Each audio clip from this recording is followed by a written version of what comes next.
la question de la vérité. Comment les hommes dans l'histoire de la pensée ont essayé de... Parce que l'homme il naît ignorant. Hein. Nous naissons ignorants. Et nous avons tout à découvrir normalement. Et comment l'homme affronte au fond, c'est un vrai défi d'existence de pouvoir accéder à la lumière sans laquelle je ne peux pas vivre, et en même temps, le réel me dépasse tellement. Donc c'est pour ça qu'on a regardé, je rappelle un tout petit peu ce qu'on a fait ce matin, combien l'homme a tellement souvent la tentation, non pas tellement de chercher la vérité, mais d'essayer de tout mettre en boîte, de tout relier et d'en faire un système explicatif. Que de chercher. Le réel n'est pas un système explicatif. Et l'exemple du système explicatif, mais qui nous rassure, parce que j'ai l'impression que je peux tout mettre en rapport avec tout, et ça me rassure. J'ai l'impression que je vais pouvoir dominer et mesurer la réalité. Eh bien, spontanément, nous avons tendance à faire ça, à chercher un système explicatif. C'est pour ça que je terminais ce matin en disant que qu'est-ce que c'est qu'un maître, et comment on suit un maître, et comment on peut mésuser d'un maître, c'est-à-dire de tout simplement se couler dans sa pensée. C'est comme si, au lieu de marcher derrière le guide qui va au sommet de la montagne, je me mettais dans son sac et j'attends qu'il me porte. Après, je vais regarder de là-haut ce qu'il me montre, mais je regarde du haut du sac, mais je n'ai pas monté là, j'ai pas gravi la montagne.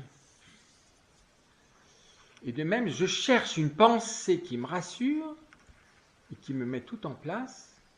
C'est moi qui cherche quelque chose. Enfin, quant à moi, mais au fond, je n'ai pas cherché la vérité. J'ai cherché à être rassuré dans le réel. Et c'est la même chose pour la foi. Et on peut se servir très très mal de l'Église catholique. C'est-à-dire qu'on peut se servir des dogmes et de la doctrine de l'Église catholique pour rester là-dedans, sans jamais toucher la réalité. C'est-à-dire les personnes divines. Et premièrement, celle du Christ. Parce que la foi, c'est pas d'être d'accord avec un système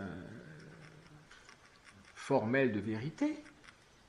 Ah non, moi c'est comme ça c'est mon système de pensée, c'est mon système catho de pensée, donc je pense comme ça, je pense Immaculée Conception, mais je ne sais pas vraiment ce que ça veut dire. Je ne m'affronte pas à la réalité. Ma foi ne rencontre pas le mystère divin, vous voyez. Comme on va voir que mon intelligence va être appelée à rencontrer le réel, à affronter le réel, à recevoir et à affronter.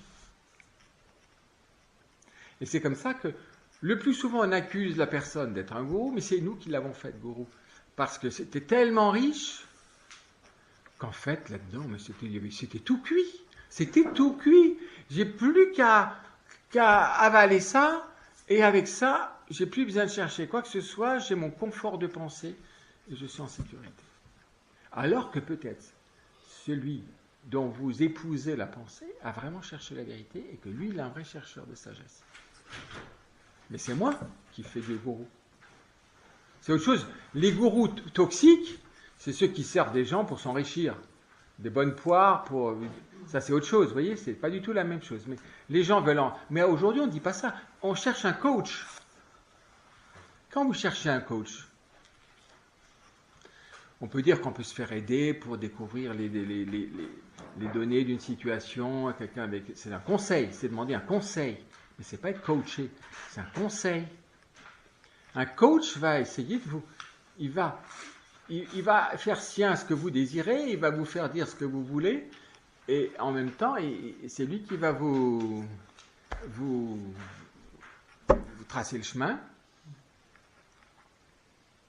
On n'est pas loin d'une espèce d'assistanat.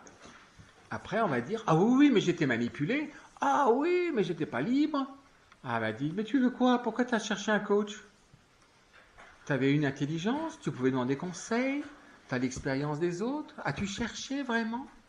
Es-tu devenu intelligent dans ta vie pour ta finalité? Parce que c'est ça l'enjeu de chercher la vérité, c'est devenir responsable de sa vie. C'est pas être drogué d'une lumière tu vas me donner une espèce d'impression que je maîtrise la situation. Mais en fait, j'ai aucun toucher du réel. Vous voyez? Donc il y a deux extrêmes. Et on va voir quel est ce toucher du réel. Parce que, donc, il y a le fait de se couler dans la pensée d'un système, et donc, qui fait qu'au fond, je ne rejoins pas le réel. Je plaque sur le réel une vision, une pensée a priori. Et donc, j'essaye de fonctionner comme la pensée que j'ai adoptée à l'occasion du réel. Ça marche plus ou moins, mais voilà. Mais inversement, il y a la caricature du toucher du réel. Je disais ce matin, et par Mathieu me disait, quand j'ai une idée a priori sur quelqu'un, hein, je pense qu'il est avant de l'avoir rencontré. Mais il peut y avoir une caricature d'une expérience de l'autre, mais qui se fait naturellement, mais il faut que je sache que ça, c'est pas vraiment l'accueil de l'autre. C'est une chose à travailler. Ça regarde l'aspect intuitif dont on parlait tout à l'heure. C'est la perception que j'ai de l'autre. Quand vous voyez quelqu'un qui vient à votre rencontre, vous n'êtes pas neutre. Bon, si c'est dans une foule, il y a tellement de gens que, bon, alors, vous ne faites pas attention. Mais par exemple, si vous êtes là dans la nature, vous rencontrez une personne qui vient à votre rencontre, vous ne la connaissez pas, vous allez tout de suite percevoir quelque chose à son sujet. Parce que il y a vous qui êtes dans la non-connaissance et peut-être même une inquiétude, et puis il y a l'autre qui dégage quelque chose. Ça s'appelle la cogitative, c'est la perception. Je le sens pas quand je dis ça, je le sens pas. On va dire, mais oui, tu as une expérience. Mais c'est pas une expérience plénière, c'est moi qui ressens l'autre comme cela. La perception. La mesure de la perception, c'est mon individualité. C'est moi qui perçois l'autre comme cela. Mais l'autre n'est pas ce que je perçois. Or, quand il y a un contexte affectif très psychologisant, comme c'est souvent le cas, nous vivons tous sur les perceptions. Et ce n'est pas l'expérience. Ça doit être travaillé. Moi, je sens je ne sais pas quoi, mais toujours, on va voir, mais qui est cette personne? Pas, parce que dans la perception, c'est moi qui suis la mesure. Or, l'autre ne peut pas être mesuré par moi. Parce que si on vous disait, vous, que vous êtes mesuré par quelqu'un d'autre, vous dites, enfin, écoute, laisse-moi exister, hein, chez moi, chez moi. Hein. Toi, tu es toi, moi, c'est moi. C'est pas parce que je perçois quelque chose que j'ai un vrai contact avec le réel. C'est un certain contact avec le réel, mais ce n'est pas la vraie ouverture à la réalité. C'est-à-dire à la réalité autre que moi, telle qu'elle est. Telle qu'elle est, pas telle que je la ressens. Ça semble réaliste, puisque je ne l'ai pas pensé, je le sens. Mais est-ce que ce que je sens me donne vraiment toute la réalité? Et c'est là que la vérité vient au secours, elle va commencer à travailler ça. Elle va dire, bon, tu ressens ça, mais qu'en est-il? Qu'en est-il? Vous voyez ça? Aujourd'hui, on est très, très, très dans le... Parce qu'on va voir, la dimension subjective a pris tellement le devant que tout le temps, mon vécu passe avant toute chose. Et qui devient une espèce de digère la réalité en fonction de moi. Ce qui fait que je ramène la réalité à moi. Et les gens le disent. Oui, même dans une Lectio Divina, quand vous... Pour moi, c'est... Oui, c'est bien que c'est pour toi, mais qu'est-ce que c'est? Pour moi, c'est... Oui, je comprends. Mais c'est quoi? Vous voyez ça? Il n'y a pas d'ouverture au réel. Je prends des aspects du réel qui résonnent plus ou moins avec moi, ou avec mes fragilités, ou avec mes quêtes, ce qui me plaît, mais ce n'est pas le réel tel qu'il est. C'est pour ça que nous avons tous à travailler l'accueil du réel, la réalité. Parce que le vrai ne peut être que dans l'actualité de la réalité existante, telle qu'elle est actuellement, dans l'actualité de l'existence. Ce qui était autrefois ou ce qui va être demain. Autrefois, je n'en ai plus l'expérience. Alors, c'est comme ça qu'on a des relectures. Alors, c'est toujours difficile. Quand quelqu'un vous parle de ce qui s'était passé, ou quand moi je parle de mon passé, je relis le passé. Voilà comment je l'ai vécu. Il faut toujours dire, voilà comment je l'ai vécu. Je ne peux pas dire que le passé, ça a été ça. Moi, j'ai vécu ces éléments du passé comme cela. Si je vous parle des années 60, eh ben, Franck va parler des années 60, moi des années 60, et quelqu'un d'autre des années 60, toi. Voilà. Et puis, ça ne donnera peut-être pas tout à fait la même chose. Parce que c'est une relecture. Je n'ai plus l'expérience des années 60 et en fonction de mon individualité. C'est pour ça qu'il faut être très prudent avec les relectures. Comment je relis mon passé? Alors, ça peut être très enrichissant, mais dans une vraie quête de vérité, pas dans une quête de justification de soi. Vous voyez, c'est le problème. Si je relis le passé en fonction de mes intérêts actuels, je ne suis pas heureux aujourd'hui. Je relis le passé. Vous êtes sûr de ne plus être dans le passé tel qu'il était? C'est sûr, vous allez chercher les causes de votre malheur actuel dans le passé. Et nécessairement, il y a quelqu'un de méchant dans l'affaire. Des fois, vous vous accusez en disant, bon, ben, cette année, j'étais vraiment bête à cette époque-là, j'aurais... Bon, peut-être. Mais généralement, c'est encore à cause de quelqu'un. C'est la psychanalyse, hein. Si je ne suis pas bien, c'est toujours la cause d'un autre. Eh bien, dites-vous bien que la cause du mal-être, elle est d'abord en nous, elle n'est pas d'abord chez les autres.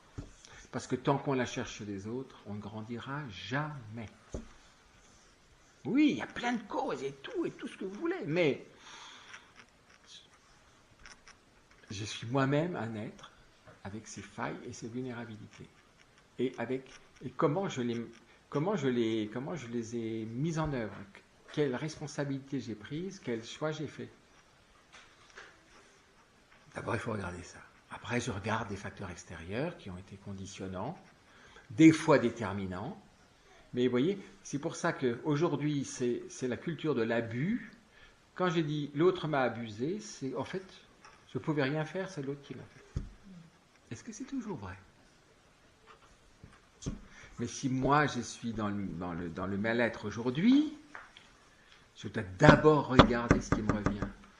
Alors, je regarde aussi ce qui était l'extérieur. Parce que sinon, vous attendrez que l'autre change pour que ça aille mieux. Mais ça n'ira jamais, ça.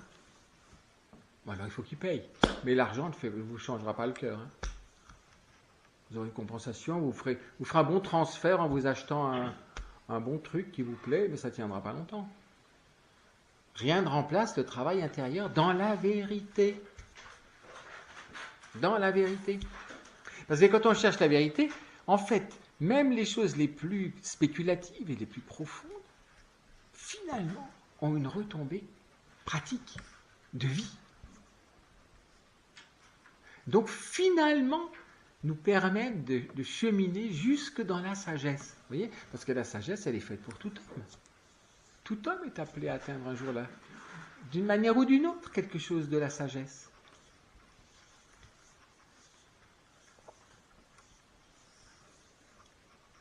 Donc, si l'on veut vraiment atteindre, chercher, pour le toucher, ce qui est vrai, la vérité, on voit bien que il faut que je résiste à une première tentation, c'est de sécurité. Parce que le réel n'est pas sécurisant en soi, foncièrement. parce qu'il a une cohérence qui me dépasse. Je vois pourtant dans chaque détail que les choses ne sont pas dues au hasard. Mais il arrive constamment des événements négatifs, des accidents, des choses qui craquent, des vis qui lâchent, des pneus qui crèvent, enfin, vous voyez, une tuile qui me tombe sur la tête. Donc, en fait, l'homme se sent tout petit dans cet univers, et c'est pour ça qu'il veut se persuader qu'il commence à pouvoir le maîtriser. C'est ce que la science et la technique poussent l'homme, enfin c'est l'homme qui se sert de la science, la technique, pour se dire, maintenant on est à un seuil où on n'a plus besoin d'avoir peur du réel, c'est nous qui le maîtrisons. On est dans un stade comme ça, puisque même le transhumanisme par exemple, c'est vraiment, on va changer l'homme. Parce que là, maintenant, on peut vraiment l'améliorer. Enfin, on peut vraiment, au moins certains êtres, on va les choisir et ils vont être ressources. On va les équiper. On s'en servira. Ça, c'est les nouveaux esclaves. Voilà. Et puis, parce qu'on a besoin de ces performances, on va faire ça. Donc, on va dire, je ne subis plus le réel. Je ne suis plus sous une fatalité. Je ne suis plus sous la superstition. Je ne suis plus sous ça. Dit-on. Maintenant, nous pouvons maîtriser le monde. Et je vous invite un jour à lire un traité qu'on ne lit pas souvent. Si tout le monde a lu le discours sur la méthode de Descartes, si l'on veut voir la conséquence de cette pensée cartésienne, il faut lire le traité du monde de Descartes. C'est le monde d'aujourd'hui.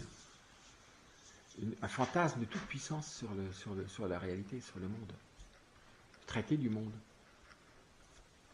C'est impressionnant. Où l'homme pense qu'il n'a plus besoin d'être fragile devant le réel, mais que c'est lui qui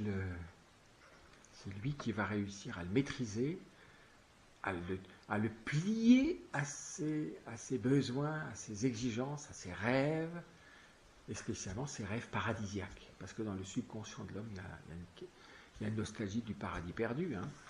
Et donc, on a maintenant les moyens, même pour quelques-uns, d'établir le paradis sur terre. Je pense que c'est le projet subconscient de beaucoup, c'est que le paradis ne pourra jamais être pour tous, donc en tout cas, mais l'important c'est que l'homme ait établi le paradis sur terre, ne serait-ce que pour une dizaine de personnes. Mais idéologiquement, c'est capital d'avoir pu prouver finalement dans le subconscient à Dieu que nous avons pu faire le paradis, nous, sur cette terre. En fait, l'homme s'est emparé de la terre pour en faire son paradis, alors qu'au sens fort, Dieu seul peut être le paradis de l'homme, tellement l'homme est grand. Mais quand l'homme veut s'affirmer, il va se faire un tout petit paradis, un peu comme à l'image du paradis dans l'islam. C'est comme un hamster avec plein de carottes. Donc, il pourra manger des carottes tout le temps. Ah, c'est rien de meilleur que les carottes. Vraiment, vraiment, mon bonheur, c'est les carottes. Donc, c'est un rêve comme ça. Et c'est pour cela que vous comprenez qu'il faut gérer tout le cheptel humain pour pouvoir arriver à cet avènement du paradis, ne serait-ce que pour quelques-uns. Mais ce sera la gloire de tous. C'est un nouveau corps mystique, vous voyez. L'élite sera comme la tête de ce corps mystique dont vous serez les esclaves, les serviteurs, et vous aurez votre carotte aussi à votre niveau. Donc, vous serez comme le hamster heureux, ne voyant pas que vous êtes complètement instrumentalisé, c'est-à-dire, on est en train de faire ce qui est écrit dès les origines dans la Bible, le mythe de la tour de Babel, de la Babylone, de la ville avec la tour, qui touche le ciel. C'est la même chose exprimée comme ça, et tout le monde est mobilisé pour cuire des briques, faire du bitume, monter là-haut, et ce sera notre gloire à tous, et quelques-uns auront leur villa sur le sommet de la tour, qui sera dans le ciel, grattant les pieds de Dieu, qui ne pourra pas faire que je ne sois pas dedans, et puis comme ça, je piquerai les pieds de Dieu, et il me donnera ce que je lui volerai ce dont j'ai besoin. Vous voyez, l'utopie. L'utopie. Qui fait que de l'homme, un être sans envergure. Parce que si le paradis est la terre, L'homme n'est rien. Il vaut mieux être un grand chêne. Hein. Il y en a ici là, qui ont plusieurs centaines d'années. Hein, écoutez. Hein, il y en a des beaux ici. Il y en a. Un jour, l'année dernière, un jeune est venu là. Il me dit: ah oui, je voyais qu'il était venu avec une voiture. Il faisait aussi des balados. Ah, ben on a des photos aériennes et alors on regarde comment on appelle ça, l'envergure des arbres par photo, et alors on regarde les arbres remarquables qui ont oui, je sais pas comment on appelle, une envergure, enfin c'est, voilà, remarquable, et notamment, il y en a un là, il y en a plusieurs, et donc voilà, alors celui-là, il a trouvé son truc, hein, jamais un homme pourra être heureux comme ce chêne l'est sur terre, et pour le chêne, c'est bien, mais moi, vous voyez, comme la pensée qui n'est pas en lien au réel, mais qui est en lien au vécu, à l'imaginaire, peut mener l'homme vraiment à une utopie. L'utopie, c'est que je suis mobilisé pour un projet qui coûte la peau des fesses, qui mobilise tout, qui fait rêver tout le monde, et qui se termine avec rien. Hein, vous avez vu dans l'Apocalypse, 1 heure a suffi pour que tout cela soit réduit en cendres. 1 heure a suffi. Pour ça, toutes les utopies temporelles, le messianisme temporel, hein, sont des illusions. Mon avenir n'est dans aucune solution temporelle. Le divin, le spirituel et l'humain assument le temporel, mais ce n'est pas le temporel qui peut faire le salut de l'homme. Ce n'est pas le temporel qui est le paradis de l'homme. On le verra ça. Si je dis ça, vous dites oui, vous affirmez ça, mais quand on découvre vraiment ce que c'est que la personne, on voit que c'est impossible que le temporel soit la béatitude de l'homme. C'est pas possible. Donc le bonheur plénier. Le désir du bonheur, tout homme le porte, hein, ça c'est vrai. L'homme est vraiment fait foncièrement pour le bonheur.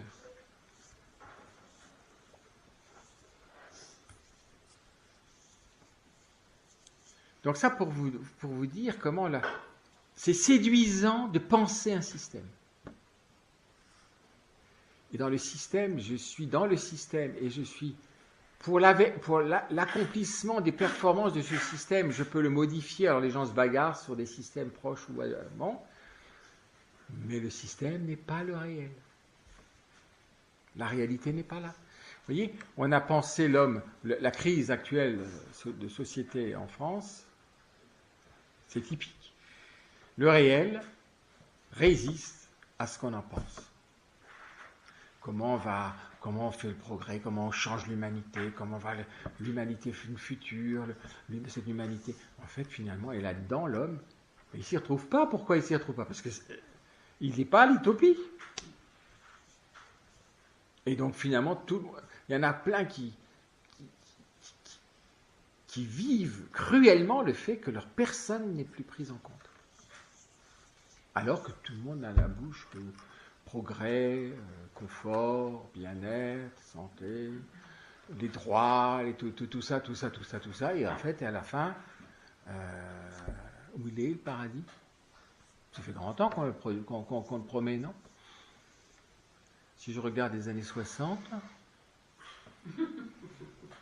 sous un certain aspect, on a bien régressé. C'est curieux, hein, parce qu'il y a un moment, dans l'utopie, il y a un moment qui est optimal. Et si je continue, le serpent se mord la queue. Ce qui apportait quelque chose finit par se retourner. Et vous voyez le système qui s'inverse et finit par s'autodétruire. Et au cœur, c'est l'homme. Parce que l'homme n'est pas ce que je pense de l'homme. Et vous voyez, Descartes dit « je pense, donc je suis ». Tu penses quoi? Ah, je pense. Donc je suis. Mais c'est quoi? Je suis, c'est quoi? C'est ta pensée? C'est quoi? Oui, ça. Mais c'est important les points de départ, vous voyez? Le père Marie-Dominique aimait prendre cet exemple d'un adage, hein, je ne sais plus qui le disait, de petites erreurs à la source ont de grandes conséquences au terme. Et il prenait l'exemple des deux fleuves qui qui prennent leur source à quelques centaines de mètres l'un de l'autre, le Rhin et le Rhône, au Saint-Gothard, dans le coin, là, dans la même montagne. Sauf que ce n'est pas sur le même versant. Mais c'est tellement proche. C'est la même eau, puisque c'est de la même pluie, vous voyez, ou de la même neige, quoi. Enfin bon, toi, vous verrez que c'est pas tout à fait de la même neige, si c'est la face. Bon, enfin bon. Mais voilà. Mais vous voyez, quelques centaines de mètres au départ, et vous avez vu à l'arrivée, entre Rotterdam et Sainte-Marie-de-la-Mer, ça fait quelques milliers de kilomètres. Ben, c'est la même chose. C'est le grand risque de l'homme, en fait. Et que, vous voyez que l'enjeu est très grand quand il s'agit de la lumière.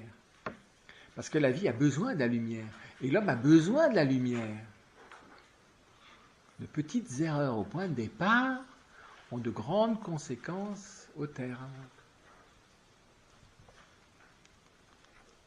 C'est pour ça que, si l'homme doit chercher la vérité, il faut qu'il se pose la question, mais sur quoi peut-il s'appuyer?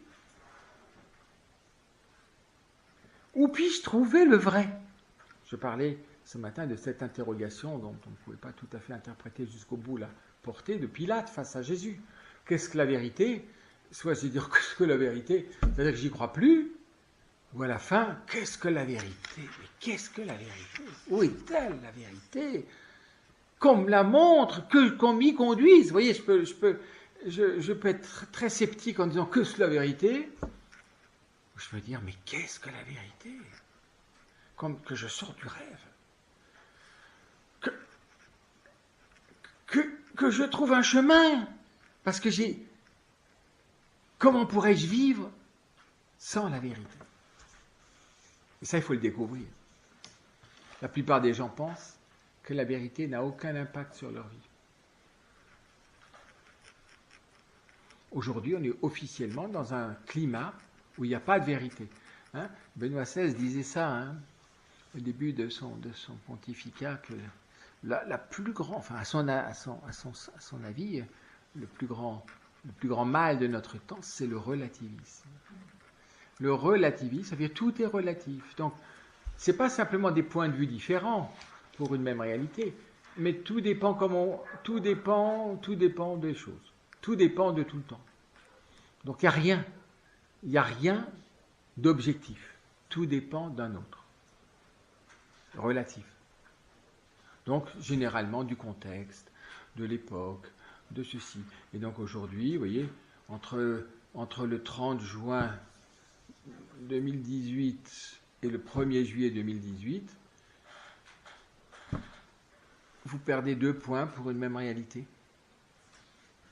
Le 30 juin, vous faisiez du 90, ça ne vous coûtait rien. Le 1er juillet, ça vous enlève 2 points. Voilà. Mais, voilà, qu'est-ce que vous voulez que je vous dise? Qu'est-ce qui est vrai, pas vrai? Alors là, on peut s'amuser sur les chiffres de tout ce que vous voulez, je ne vais pas rentrer par là-dedans. Mais pour vous dire, et c'est un exemple, vous voyez, ce qui un jour est, on va dire, accepté, on est d'accord, le lendemain, non.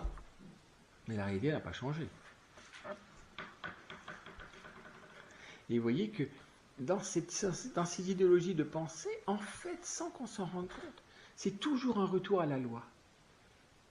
Parce que là, on vit que sous la loi, l'arbitraire de la loi. Une loi qui n'a pas de rapport vraiment avec la personne. Puisqu'au fond, on ne regarde que des revendications ou des désirs ou des je ne sais pas quoi, mais qui n'ont pas de rapport vraiment avec ce qu'est la personne, sa vraie finalité. C'est pour cela qu'un monde sans vérité devient invivable. Ce qu'exprime la Genèse, vous savez, au temps de Noé, il y a eu l'iniquité généralisée. L'iniquité généralisée, c'est-à-dire que le rapport de l'homme avec l'homme, spécialement, et de l'homme avec son environnement, est tellement perverti que ça devient invivable.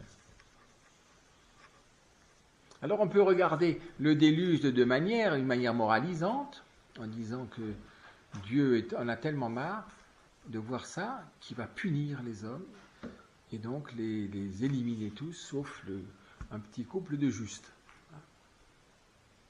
Soit je dis,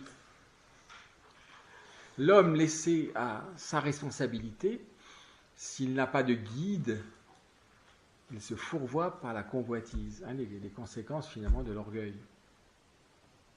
Et on peut regarder le déluge comme une ultime tentative de préserver l'homme de l'homme.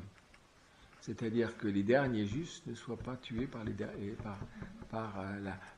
la masse innombrable des fous, quoi. Parce que l'homme devient fou. Vous voyez ? Et donc, le déluge devient une annonce prophétique du salut. Le déluge est on pourrait dire, une purification de l'humanité, pour enlever l'iniquité de l'humanité, pour permettre aux derniers survivants de ressemer une nouvelle humanité. Oui, il faut regarder ça plus profondément que simplement un aspect moral en disant que puisqu'on a été méchants, Dieu va nous punir et donc il va tous nous zigouiller. Sauf que, voilà. Hein, vous voyez ? Bien qu'on mérite le châtiment. Mais c'est plus une miséricorde qu'un châtiment. Vous voyez ? Parce que par Noé, il redonne une nouvelle espérance à l'humanité. D'ailleurs, on le voit, à la sortie de l'arche, l'homme a à sa disposition, encore plus qu'Adam et Ève, il dit, je vous donne tout. La seule chose qu'il ne donne pas, c'est le sang. Parce que si l'homme se fait le maître de la vie, alors là, Dieu ne pourra plus rien pour l'homme. Et vous voyez qu'on est à ce point-là. L'homme met la main sur la vie, et là, il se met lui-même dans un péril extrême. Mais vous voyez, il va toujours plus près du... Pourquoi ? Parce qu'il est mené par une apparence de vérité, une apparence de bien. Comme je le sens, comme je le rêve. Est-ce que c'est vrai ? Est-ce que c'est vrai ?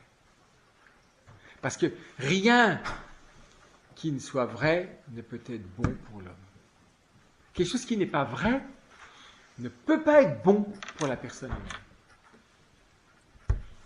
Donc vous comprenez que nécessairement, s'il n'y a plus de vérité, nous allons nous fourvoyer quant au bien. Et prendre un bien pour un bien, ce qui est au fond un poison. Et en mangeant du poison, qu'est-ce qui se passe ? L'homme se met en péril. Même de péril de mort. Voilà, d'où l'importance de redonner l'intelligence à l'homme.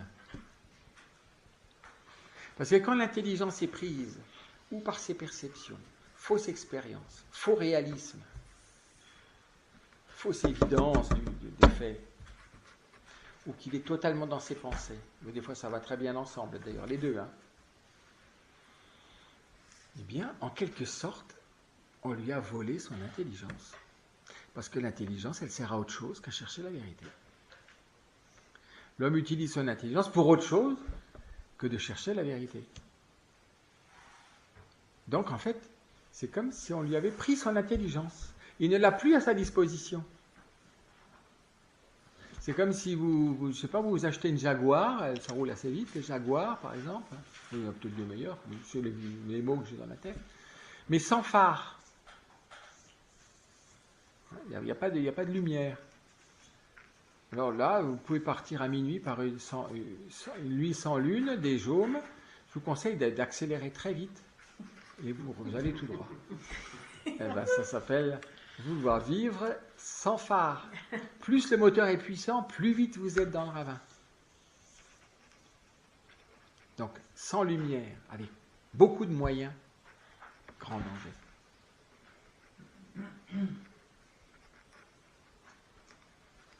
Parce que l'homme est pris par des idoles. C'est des fantasmes. Une idole philosophique.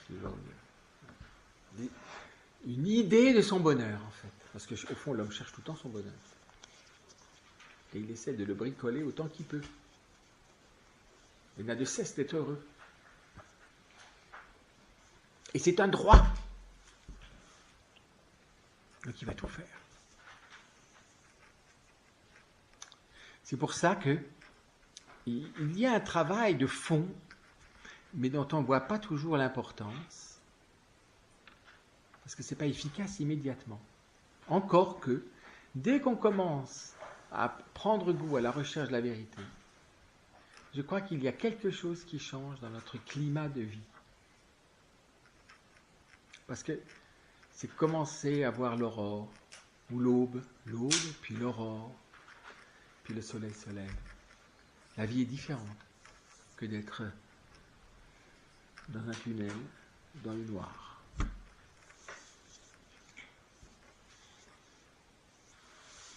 Et donc vous voyez que l'important, ce n'est pas la performance intellectuelle, ni le caractère savant des choses, mais leur rapport à la réalité. Et d'apprendre à lire la réalité en profondeur. Parce que la lumière, elle est au cœur du réel. Et spécialement, la réalité la plus dense de lumière, mais qui est cachée, c'est l'homme. C'est l'homme. Parce que l'homme est la réalité la plus parfaite dont j'ai l'expérience. Ce n'est pas les coccinelles, ce n'est pas les oliviers, même si j'aime beaucoup les petites bêtes du bon Dieu, et puis les olives et tout ça, c'est la personne humaine.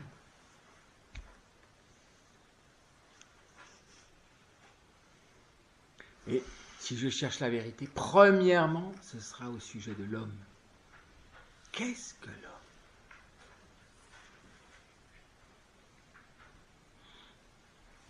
Alors comment sortir de ce schème de sécurité et de ce schème idéologique finalement, qui est toujours de penser avant de recevoir la réalité. Comme je pense l'autre avant de l'avoir rencontré. Ou même pendant la rencontre, je le pense encore. Donc l'autre parle, mais c'est comme s'il ne parlait pas parce que je ne le reçois pas. Je pense. Donc ah oui, ça correspond à ce que je pense. Donc je vois dans l'autre que je suis mesuré par la pensée de l'autre. Ce qui fait que, en fait, on ne s'accueille pas les uns les autres parce qu'on est tout le temps en train de penser. Et on pense qu'en pensant, on cherche la vérité.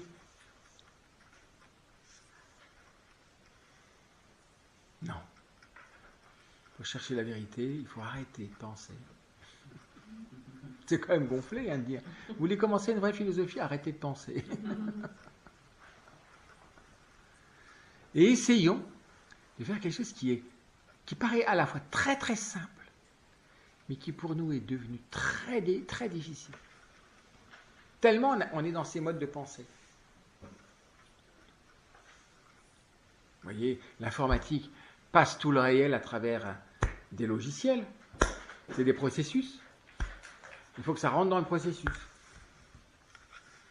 Non mais la réalité, c'est pas un algorithme la réalité. Vous voyez, une chaîne comme ça logique qui va oui, non, oui, non, oui, non, oui, oui, non, non, non, oui, oui, oui, non, oui, non, oui, alors oui, non, oui, alors. C'est que des possibles.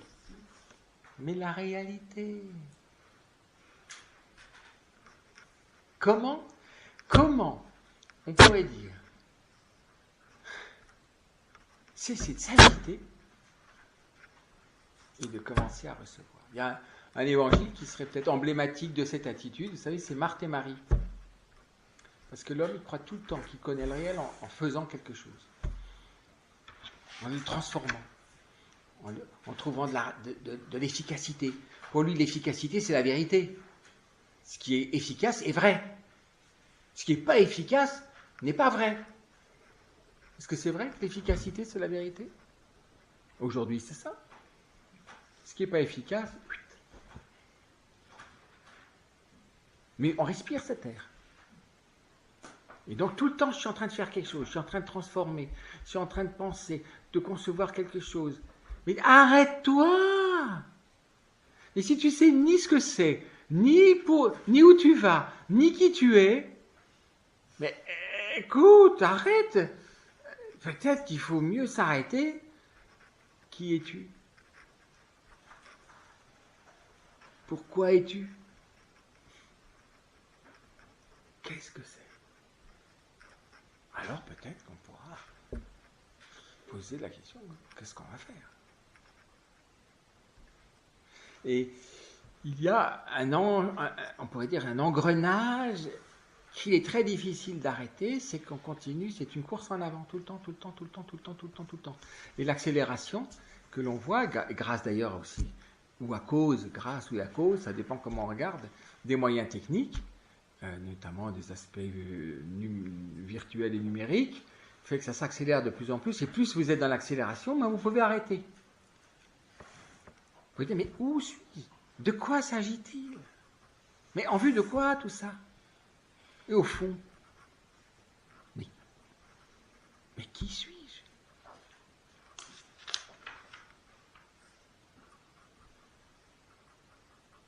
Cet évangile de Marthe et Marie, tu t'inquiètes et tu t'agites pour bien des choses. Regardez l'inquiétude de l'homme d'aujourd'hui. Il a peur pour cette petite terre, non pas parce qu'il aime la terre, ni parce qu'il aime la création, mais parce qu'il a peur pour sa peau. Et qu'il y en a qui ne veulent pas que la terre leur passe sous le nez, parce que d'autres l'ont polluée. Ce n'est pas par amour de la terre, c'est pour que leur rêve ne leur passe pas sous le nez. Ce n'est pas un vrai respect de la terre, c'est pour que le paradis puisse se réaliser. Et comme l'homme, quand il ne cherche pas la vérité, n'a pas d'autre horizon que la terre, rappelez-vous dans l'Apocalypse, les habitants de la terre. Si la terre est corrompue, finit tous les rêves. Vous comprenez qu'il y a une angoisse derrière l'obsession écologique, sans parler des profiteurs de la chose, je ne parle pas de ça, mais plus profondément, il y a une angoisse. La terre, c'est comme le radeau de la méduse. Et dans la Bible, c'est bien exprimé, la grande œuvre de Dieu, c'est de faire que la terre émerge de l'eau, pour que sur terre puisse s'accomplir cet étonnant mystère humain. Le jour où la terre disparaît de nouveau sous l'eau, c'en est fini de l'homme. Donc vous voyez, l'inconscient du déluge, la terre et tout ça, la terre et le niveau des océans qui montent, et tout ça, mais alors? Et c'est pour ça qu'il n'y a aucune objectivité. Tout de suite, vite, empêchons ça, Pas de recul.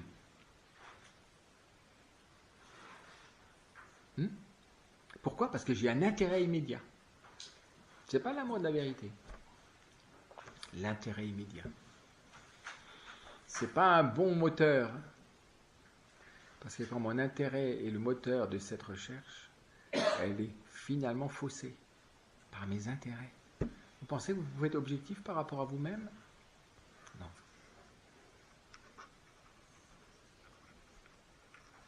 Alors,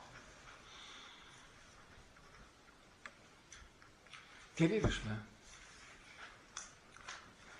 Alors, dans ce même évangile, Jésus dit une autre chose. Marie a choisi la meilleure part. La petite Marie, c'est pas la grande Marie, Marie de Béthanie. Elle a choisi la meilleure part. Qu'est-ce qu'elle fait, Marie? Qu'est-ce que c'est cette meilleure part? Elle n'est pas en train de s'agiter. Elle est là, au pied de Jésus. Elle reçoit Jésus et elle l'écoute. Elle fait l'expérience de sa présence et donc de sa personne. Marthe, il veut lui faire un bon repas, comme on a eu un bon repas aujourd'hui. Mais en fait, elle ne reçoit pas Jésus. Si elle le reçoit mondainement, puisqu'elle pense au repas de Jésus, et elle lui fait des ortolans et tout ce qu'elle a trouvé dans le lac de trucs, mais Jésus, elle ne reçoit pas sa présence. Elle est dans un accueil mondain de Jésus. Et Marie, bien sûr, la coquine qui fait déjà une vie, qui déjà ne travaille pas, qui fait n'importe quoi, qui gagne sa vie en charmant je pense, le haut de gamme, voilà. Donc, elle a beau dire, encore elle fait rien. Elle fait encore rien, et c'est encore elle qui reçoit le compliment. Vous voyez ça? Psychologiquement. Pourtant, ce que dit Jésus est vrai. Qu'est-ce que c'est cette meilleure part? C'est pas de faire quelque chose pour ou avec. c'est de recevoir la présence. Et là, en l'occurrence, la présence de la personne par excellence, la plus à recevoir après Marie, c'est Jésus. Avant Marie, c'est Jésus. C'est dommage de rater la présence de Jésus pour des ortolans et tout ça. Hein? Vous comprenez qu'on est alors dans une logique qui est tout autre que celle qu'on a vue dans ces systèmes de pensée philosophique qu'on a vu ce matin, de projection de la pensée, de proclamation de la vérité quand les choses sont efficaces et qu'elles marchent, alors c'est vrai. Et quand ça ne marche pas, c'est pas vrai. C'est ce qui marche qui dit qui est vrai, ce qui est vrai. Je dis toujours un peu mi-sérieux, le démon prêche toujours le résultat. S'il n'y a pas de résultat, t'as vu, c'est pas bien. Et donc on laisse tomber. Toujours il prêche le résultat. Il ne faut pas regarder, est-ce que c'est bon, est-ce que c'est vrai. Non, est-ce que ça marche? T'as vu le résultat? Ça marche pas, hein? Regarde, t'as pas eu le résultat. Ben, tu veux continuer? Hein? Continuez un petit peu ça, vous allez voir, vous n'allez pas tenir. T'as vu le résultat que t'as eu? T'as vu à côté, ils ont un meilleur résultat. T'as vu de quoi t'as l'air là? Tu veux continuer vraiment? Mais t'es fichu déjà. Etc. Vous voyez, vous ne pouvez plus. Il vous coupe le talon d'Achille avec ça. Marie a choisi la meilleure part. Elle ne sera pas enlevée. Vous comprenez que je ne peux m'ouvrir à la vérité que si je commence par recevoir ce qui existe, le réel, ce qui est, ce qui existe. La vérité, c'est pas l'homme qui la fabrique. L'intelligence, c'est pas la vérité, c'est pas l'intelligence qui la fabrique. L'intelligence la touche, mais elle ne la fabrique pas. Donc il faut qu'elle se mette en chemin en accueillant le réel. C'est pas contradictoire. Il faut d'abord accueillir et se mettre en chemin. Si je n'accueille pas le réel, je ne sais pas où je vais. Donc, recevoir, accueillir. L'intelligence est fondamentalement réceptrice, accueillante, normalement, quand elle est bien vivante, quand elle est libre. Vous voyez que quand vous n'êtes pas libre, tout le temps vous pensez. Tout le temps. Sur n'importe quoi, hein. Mais tant que vous pensez, vous n'accueillez pas. Vous ne pouvez pas accueillir et penser. Vous savez, dans les liens qu'on a les uns aux autres, c'est très frappant comme on n'arrive pas à nous accueillir. Tout le temps, ça discute. L'un dit quelque chose, l'autre répond. Et c'est comme ça.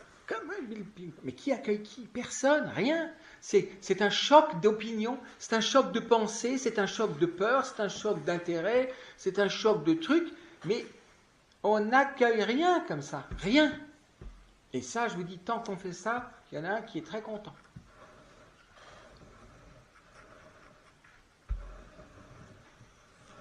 C'est pour ça, le silence a quelque chose d'incroyable. D'oser le silence, parce que vous ne pouvez accueillir que dans le silence. La réceptivité. Quand je regarde vitalement ce qu'est l'intelligence, elle est d'abord une soif et une réceptivité. On le voit chez le tout petit, quand il n'est pas encore trop gâché par tous les trucs. Regardez comme un tout petit. Qu'est-ce qu'il fait, le tout petit? Qu'est-ce qu'il fait? Dès qu'il peut un petit peu parler. Il pose des questions tout le temps. Qu'est-ce que c'est ça? Qu'est-ce que c'est? Pourquoi? Qu'est-ce que c'est? Tout le temps, il interroge. Tout le temps, il interroge. Alors nous, ça nous agace, ça va faire un coup, t'arrêtes. C'est la pire des choses qu'on peut faire, de l'arrêter. Mais il faut peut-être commencer à répondre un peu, avec intelligence, parce que, vous savez, les petits ont des questions redoutables. C'est des questions métaphysiques. Mon petit frère avait collé mon père, en disant, mais pourquoi les fruits véreux mûrissent avant les autres? Pourquoi les fruits véreux mûrissent avant les autres? Il avait observé, c'est beau. Ah, c'est beau, ça a fait chercher mon père, mais c'est... Puis tais-toi, tes questions idiotes et tout. Et à l'école, ça commence en vite, tais-toi, on a le programme à faire, c'est pas à répondre à tes questions. C'est le programme qu'il faut faire. Avec ça, vous tuez toutes. Et on commence à apprendre des notions, et ces notions, on les applique pour mettre en œuvre une méthode, pour que ça marche et être inséré dans la société et réussir. C'est ça, hein? Et l'intelligence est morte, elle étouffe là-dedans. Et elle est idéologisée. Et vous perdez votre liberté. L'interrogation. Apprendre à interroger. Vous savez, entre nos rencontres, je crois qu'il faut essayer de faire des exercices. Parce qu'il ne faut pas que ce soit seulement abstrait, il faut au contraire. Il faut que ça transforme notre rapport au monde, en fait. Quand on commence à chercher la vérité, ça doit transformer notre rapport au monde. C'est-à-dire nos rapports, finalement, les uns vis-à-vis des autres.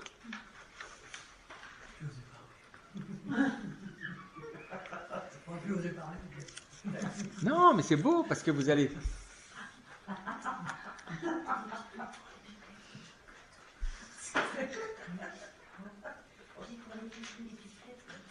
Non, vous rangez les épées, hein, c'est les paroles, les épées. C'est des petites épées, la grande épée, c'est la parole de Dieu. Hein. Bon. Mais sinon, non, je te dis, t'as pas. Non, moi je pense que c'est comme ça. Vous appelez ça des échanges. Hein, c'est le plus fort qui va l'emporter.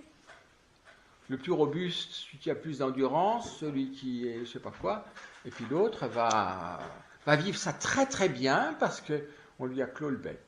Puisque rien n'y changeait, il avait toujours une réponse. Donc, voilà. Et donc, vous voyez, ces échanges favorisent une grande communion personnelle. Non, l'un est blessé, l'autre est triomphant pour quelque temps, et ça recommence la revanche. Mais c'est frappant, vous savez. Hein. L'homme aujourd'hui discute. Il devient impertinent. Il discute parce qu'en fait, il veut toujours s'affirmer lui. Comment peut-on s'affirmer soi-même sans s'être reçu? Je ne sais pas qui je suis et je veux m'affirmer. J'affirme quoi? Mon ego, c'est tout. Et alors vous devenez votre ego. C'est dommage, parce que votre personne, c'est pas votre ego. L'ego, c'est vraiment générique. La théorie du genre est vraie pour l'ego. Parce qu'il n'y a aucune originalité dans l'ego. C'est moi, et vous l'écrivez M-O-U-A-H, point d'exclamation. Qu'est-ce que ça veut dire, l'ego est générique? Je comprends pas. L'ego,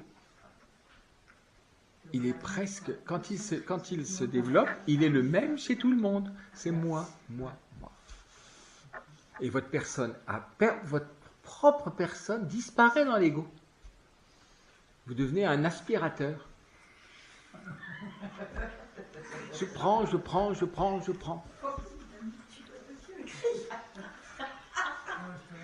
Il y a des sous-entendus qui m'échappent, mais enfin bon.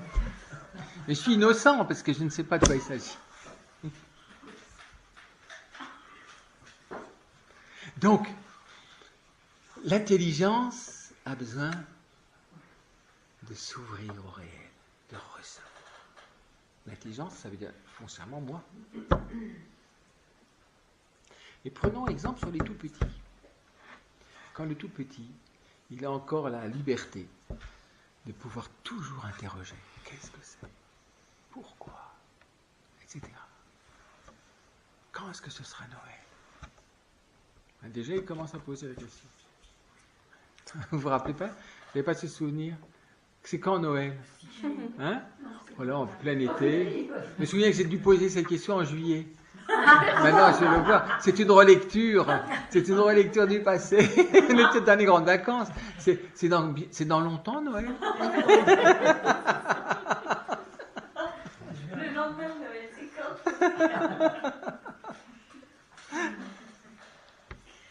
Retrouver le goût d'interroger.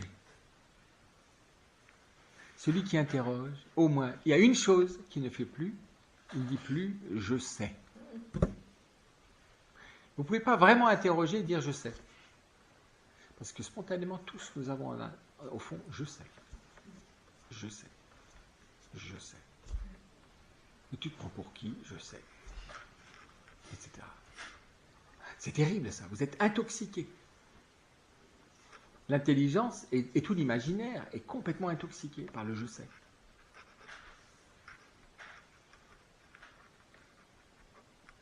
Qu'est-ce que c'est?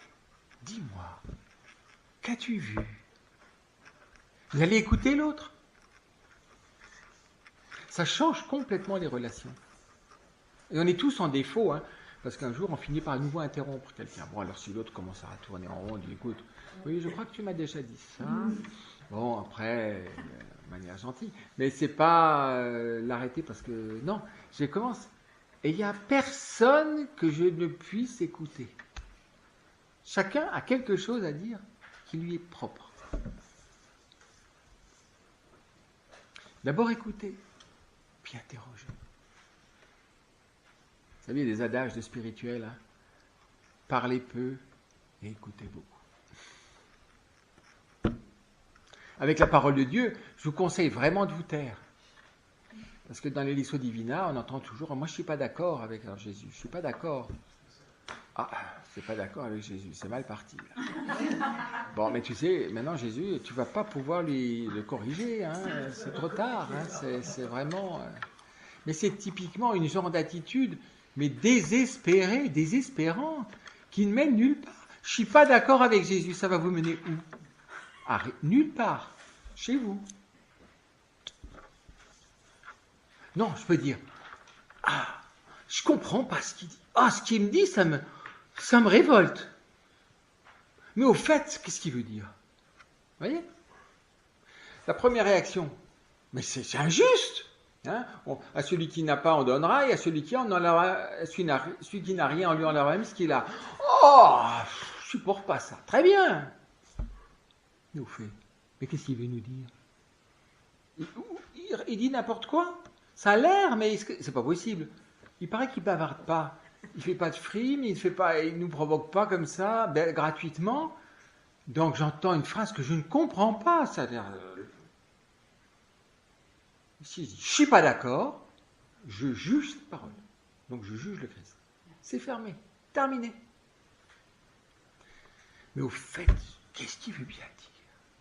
Est-ce que tu pourrais m'expliquer? Moi, vraiment, j'y comprends rien. Si j'entends ça, moi, ça me scandalise. Mais il ne veut pas me scandaliser, quand même. Mais qu'est-ce qu'il veut dire? Ouais, alors, vous voyez, je commence à être mendiant.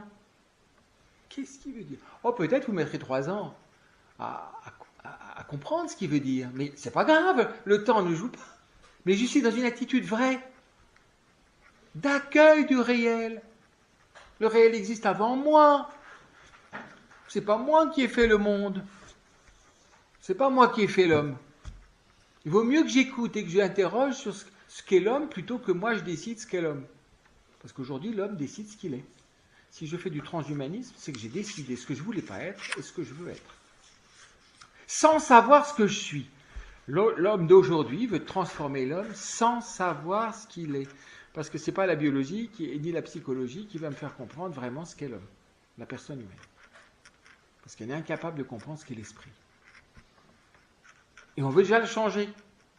Je ne sais pas ce qu'est l'esprit et je veux changer l'intendance de l'homme. Vous vous rendez compte, c'est le monstre que ça va faire, ça? Je plains celui qui sera augmenté. Hein. le plains. Ce sera un individu victime de l'orgueil humain. Tu es juste un support pour que toutes les performances existent par toi. Et alors, on va l'empêcher de se suicider, celui-là, parce qu'il aura une grande tentation de se suicider, mais ce sera une perte économique énorme. Si une telle personne se suicide, alors qu'on a investi pour l'augmenter, à mon avis, on va l'attacher de partout pour qu'elle ne se suicide pas. On veut augmenter l'homme, on ne sait même pas ce qu'il est. C'est pour ça, on est tout le temps en train d'avancer sans avoir interrogé, sans avoir reçu. Une philosophie dite réaliste, ça veut dire quoi? Elle s'appuie sur le réel existant, actuel. C'est pas une idéologie de réaliste. Il faut que j'apprenne à écouter le réel. Et je pense que c'est important. Essayez de voir dans votre expérience simple de chaque jour. Hein. D'abord, vous allez voir que vous ne recevez pas, premièrement. Vous êtes toujours en train de vous défendre et de réagir à quelque chose. Vous vous cognez. Qu'est-ce que vous allez faire? Vous allez jurer? C'est une réaction à la souffrance. Ou j'engueule le mur, ça ne sert à rien. J'engueule celui qui l'a construit, il n'existe peut-être déjà plus. J'engueule celui qui a laissé, que je crois avoir laissé l'obstacle, voilà. Et après, je m'en veux quand je ne trouve pas de coupable, alors c'est deuxièmement. Et après, je me dis, tiens, con. Et puis là-dedans, alors pendant que vous agitez, ça fait peut-être un peu moins mal. Et qu'est-ce que vous vivez? Qu'est-ce que vous vivez pendant ce moment douloureux? Rien. Que de la révolte, que de la malédiction et que de la négation. Il est inévitable qu'un jour nous nous cognions, même si vous êtes très prudent. Est-ce que vous acceptez de vous cogner un jour? Même si ça fait mal? Vous avez vu des expériences? Oui, c'est... Bon, en soi, on devrait éviter, enfin, je sais pas moi, de se cogner, ou de tomber, ou je ne sais pas quoi. Et je tombe, ou je me cogne. Est-ce que j'accepte de vivre ce qui est à vivre? C'est-à-dire d'être accueillant de ce qui se passe, même des choses négatives. Vous verrez, vous le vivrez beaucoup mieux d'ailleurs. La douleur va partir beaucoup plus vite. Parce qu'il y a de la vie qui rencontre cette souffrance et qui va la prendre, qui va en quelque sorte en faire quelque chose.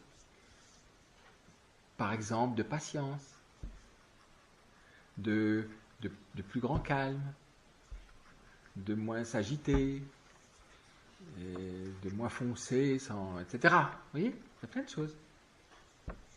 Si vous répondez tout de suite, vous réagissez tout de suite, vous serez toujours en lutte avec le réel et vous ne progressez pas. Parce que c'est toujours le réel qui est idiot ou l'autre qui a été idiot. Mais il y aura toujours un ou une branche qui va tomber par le vent et qui va... Voilà. Allez, je vous donne, alors, même pour quelque chose de négatif. Parce que c'est assez... dès qu'on a mal, on veut tout de suite se défendre. On se contracte, ce qui augmente la douleur d'ailleurs. Est-ce que vous consentez à souffrir fort 5 minutes? Vous verrez, quand vous vous cognez, ça fait très mal, mettons. Et vous, d'accord, j'accepte, voilà, ma vie passe vraiment par ça, j'accepte de vivre ça. Vous allez voir, ça va au-delà de l'efficacité, mais ce qui se passe exprime que le vivant reçoit le réel, même négatif.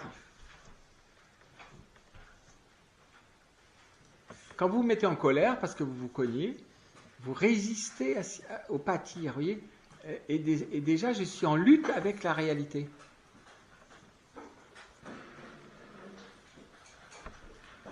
Alors, ça c'est un exemple un peu frappant psychologiquement pour qu'on se rende compte. Mais généralement, l'altérité de l'autre est comme un coin auquel on se heurte. Les coins auxquels on se heurte, c'est généralement pas des coins en pierre et en béton, c'est l'autre. Parce qu'il n'est pas comme moi, il ne fait pas comme moi, il ne pense pas comme moi, il pense à l'envers, certainement, puisqu'il ne pense pas comme moi, etc. Et donc, je me heurte. Je ne vois plus l'autre, je vois quelque chose qui est hostile. Donc la mesure, c'est moi.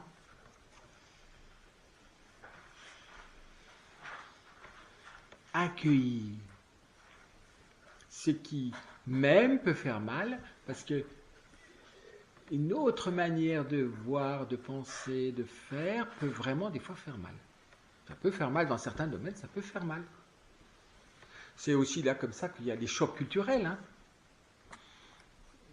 Oui, on dit dans certaines cultures il faut faire ça, dans d'autres vous faites exactement la même chose, c'est la plus grande injure. Donc, vous voyez, il est inévitable que si vous changez, si vous êtes face à une personne que vous ne connaissez pas du tout, un jour vous allez la heurter, au sens propre et figuré du terme. Vous allez la heurter, vous heurtez à elle et vous la heurtez. Commencez à accueillir. Vous voyez, c'est des exercices finalement de réceptivité. C'est pas devenir éponge de réel, hein, c'est pas ça du tout. Hein. C'est pas faire une espèce d'immersion dans le réel où je disparais et je me laisse envahir par le réel. Non, c'est l'accueil de ce qui est. Vous voyez la différence? Je ne suis pas l'éponge des états d'âme de l'autre. C'est pas ça, accueillir l'autre. Mais c'est m'ouvrir à ce qu'il est. Et ce qui est, c'est cela qui est à vivre. Nous n'avons pas d'autre matière pour nourrir notre vie que ce qui est. Sinon, je rêve toujours que les choses changent pour commencer à vivre. Ce qui est. Ça peut être des fois très, très, très douloureux, hein, mais c'est cela qui va faire la trame fondamentale de mon existence. Comment généralement on essaie d'échapper à ça? On va imaginer quelque chose de beaucoup plus idéal, d'autre chose, je vais penser autre chose, je vais ailleurs, je vais aller ailleurs, je vais essayer... Mais je pense déjà tout changer avant d'avoir essayé de recevoir ce qui est. Alors l'exemple, c'est plus qu'un exemple, c'est fantastique. Hein. D'abord, quand le Verbe se fait chair, je vous promets qu'il reçoit ce qui est. Et on lui en fait subir. Il voudrait naître, il n'y a pas de place pour lui. Avant qu'il soit né, personne ne savait qu'il était là. Bon, maintenant qu'il va naître, il n'y a pas de place pour eux à l'hôtellerie. Ça commence comme ça. Mais c'est emblématique, vous voyez, parce que si Dieu vient parmi nous, il va tout nous changer. Parce que lui, quand il se fait homme, il accepte vraiment d'être homme. Donc, rien en nous ne sera indemne de la présence du Christ. Rien. Parce que tout est faussé par l'orgueil. Tout. Tout doit être même tout petit peu. Tout doit... Et donc, la présence du Christ, on pourrait dire psychologiquement peut-être insupportable. D'ailleurs, on l'a vu ce matin dans l'Évangile. Hein. Les gens qui étaient censés le mieux le connaître. C'est parmi de ceux qui vraiment ont été les pires.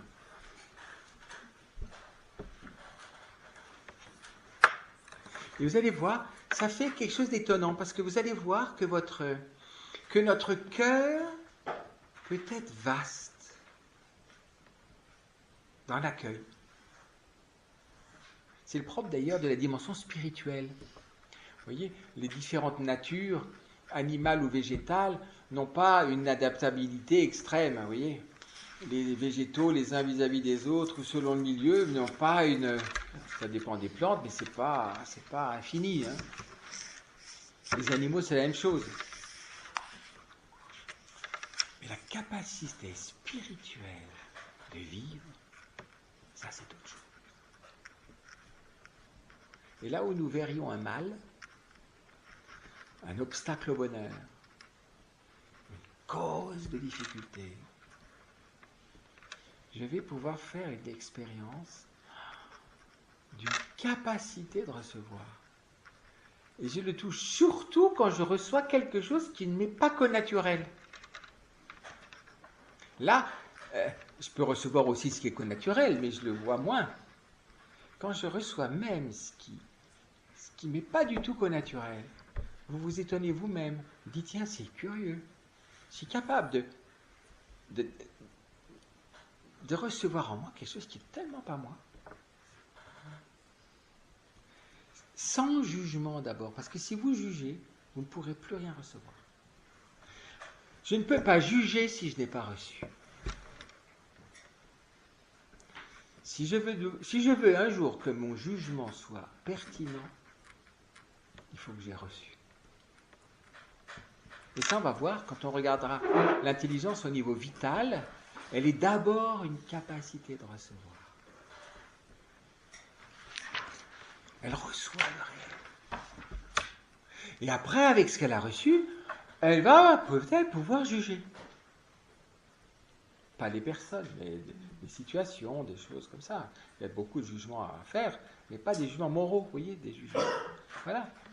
Voilà, il faut que je change là, je ne sais pas quoi. C'est un jugement. Recevoir. Si on veut devenir intelligent, il faut apprendre à recevoir.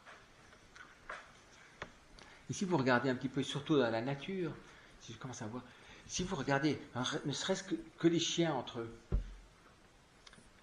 je peux comprendre des choses par analogie, mais qu'est-ce que c'est que cette vie-là qui fait? Vous comprenez quelque chose?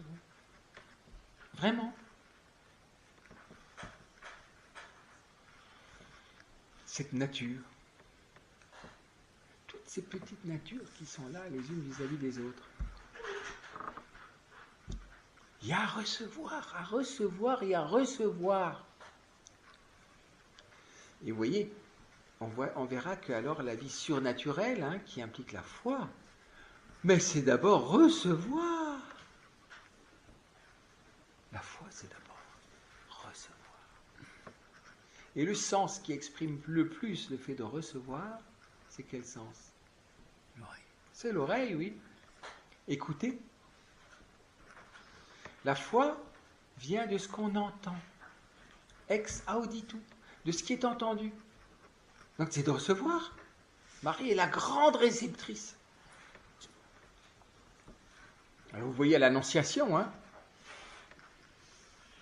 elle veille juste à ce que sa capacité d'accueil ne diminue pas.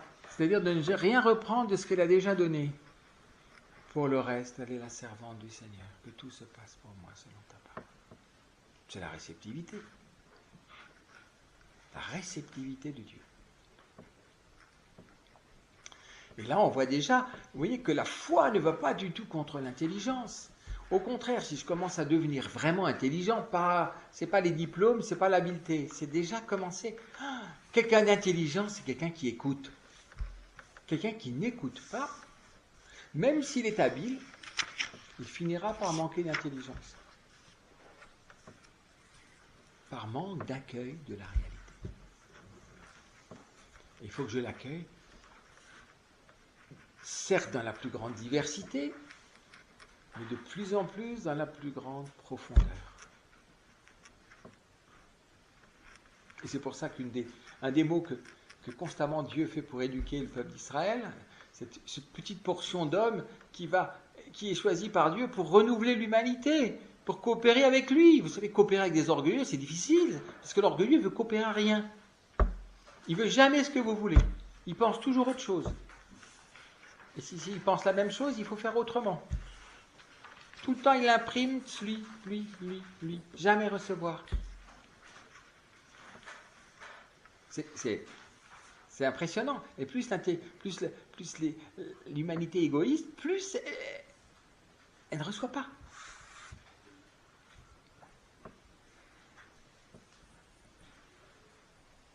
Tu es en train de dire quelque chose? Écoute Israël. Oui, c'est écoute Israël. Écoute Israël. Écoute.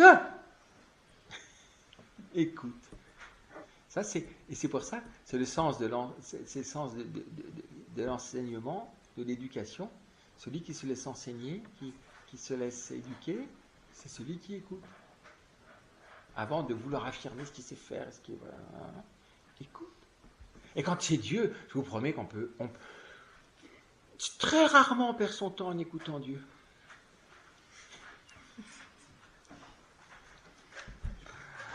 Vous comprenez? Si je veux connaître Dieu, il faut que je l'écoute. Et mais déjà le réel. C'est pas la science, c'est pas tout ce qu'on vous donne. Mais il faut l'écouter le réel, si j'ose dire. Il faut l'écouter le réel. Il faut même écouter en le voyant, en le regardant. Il faut que notre vue ne soit pas une vue. C'est une vue écoutante. Que notre toucher ne soit pas un toucher. Oh, je vais le changer. Non, un toucher réceptif. Un toucher qui accueille. De même le goût. Ah, c'est mauvais. Non. Accueille la saveur que tu ne connais pas encore. Essaye de la vivre et après tu pourras peut-être dire quelque chose. Vous voyez tout ça, hein? Tout le temps, vous voyez?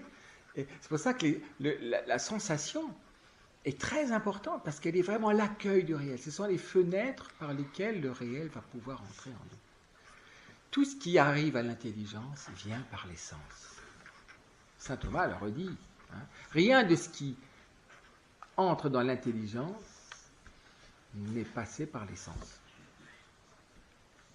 Et vous allez voir qu'on va voir autrement, écouter autrement, toucher autrement, goûter autrement et sentir autrement. Je ne peux pas te sentir. Ah, on va sentir autrement. Tiens, comment tu sens toi d'abord? Avant de dire tu pues. Comment tu sens? Tu sens le chien. Bon, on peut peut-être faire quelque chose. Une fois tu es un chien, c'est normal. Il faut peut-être que j'intègre l'odeur du chien puisque c'est un chien. Hein? Vous voyez? Bon, vous voyez l'analogie. Hein? Bon. Avant de recourir directement au parfum, vous voyez.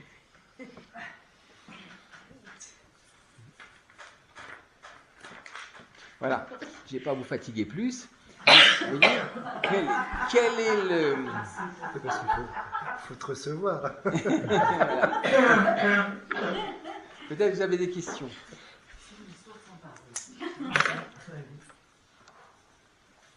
Le point de départ de la philosophie, objectivement, c'est le réel. Et de notre côté, c'est d'écouter. Mon père, quelle est la place de l'intuition? L'intuition, elle a une place parce que il y a un éveil spirituel et sensible, parce que dans l'homme, il y a une unité profonde entre l'âme et le corps. Donc, la sensibilité et l'intelligence, et même l'imagination et l'affectivité sont liées, pour pouvoir faire une expérience, c'est un peu comme une révélation de quelque chose qui me frappe, de surprenant dans le réel. Tiens, une intuition.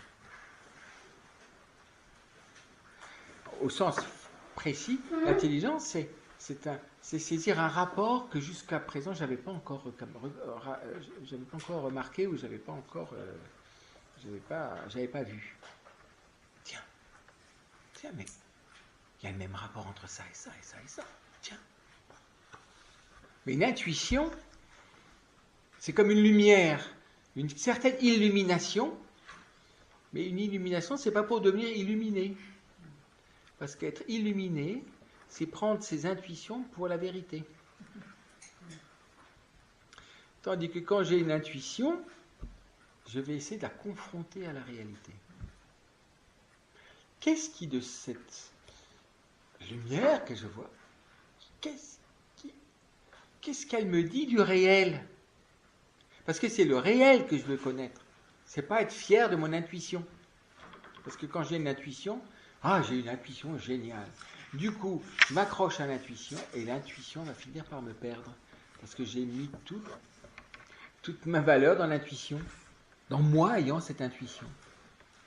Et elle va me mener nulle part parce qu'elle va me mener dans une espèce d'illuminisme, c'est-à-dire que je vais tout construire sur mon intuition.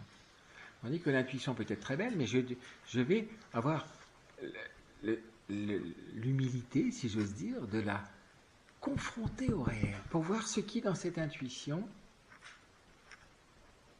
éclaire le réel, sans lui donner une portée qui est exagérée. Vous voyez ? Pour bien la situer. Et pour se servir de cette intuition, pour élargir l'accueil du réel. Et donc, dès que j'accueille plus largement le réel, je vais aussi pouvoir le saisir plus en profondeur. Parce que j'accepte plus la diversité, et donc je saisis une unité plus profonde. Ça s'appelle l'analogie. Qu'est-ce que vous avez dit, ça s'appelle ? L'analogie. On regardera ça plus tard, mais c'est pour donner le goût à ce qui suit. C'est l'analogie. C'est comme, mais c'est autre. C'est autre, mais il y a quelque chose de commun. C'est tout autre, mais il y a quelque chose de commun. Tiens, il y a quelque chose de commun. Entre des choses qui sont tout autres. Ça, c'est quelque chose d'important. Vous voyez ?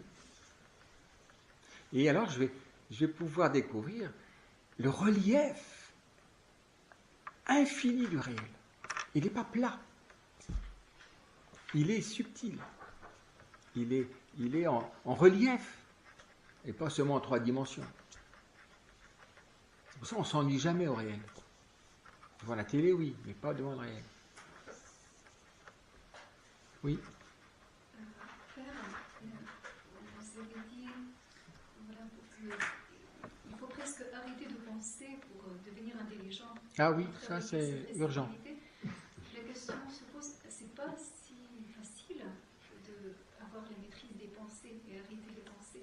Merci ma sœur d'avoir prononcé le mot emblématique. Il en manque encore un. Mais ce n'est pas facile, et on va dire encore, mais ce n'est pas évident. Alors, rien de ce qui est humain n'est ni facile, ni évident. Mais je n'ai pas terminé les questions. Oui, mais vous êtes... Vous avez vu, elle a répondu. La question, c'est mon père, c'est pour travailler cette réceptivité, quelle est la place de l'alliance entre l'intelligence et le cœur pour sortir de ces pensées, Mais ça présuppose... Écoutez, pour accueillir une réalité, il faut être bienveillant. C'est-à-dire, je commence à la recevoir de façon aimante, comme un don. Quand vous recevez un don, généralement, ça ouvre votre cœur. Généralement, à moins qu'on vous offre un cadeau empoisonné et que vous en avez contre l'existence, ce réel, j'en ai marre. Donc, disons que vous avez été traumatisé par le réel mal vécu. Mais ce n'est pas le réel, le vrai. C'est le vôtre mal digéré. Donc, le réel est un don. Un don est généralement le témoin d'un amour. Là où il y a don, il y a amour. Plus ou moins grand, mais... Alors, le premier don, c'est la création. Le deuxième, c'est mon humanité. Le troisième, quand il nous a tout donné, c'est son propre fils. Alors là, vous voyez, quand je réalise ça, en accueillant, votre cœur va s'ouvrir. Parce que vous recevez un don. Le réel est un don. Même si des aspects du réel vous ont éprouvé ou blessé. Mais le réel est plus grand que la blessure que vous avez reçue de circonstances particulières du réel, généralement faussées par l'être humain. Oui. C'est-à-dire que nos expériences passées, on doit les abandonner. Parce qu'on dit qu'on doit s'appuyer sur nos expériences passées. C'est pas en tant qu'elles sont passées. Des choses. Oui. Mais c'est pas en tant qu'elles sont passées. C'est en tant qu'elles m'ont fait toucher le réel. Et que j'ai appris quelque chose. Voilà. C'est pas méditer sur le passé comme tel.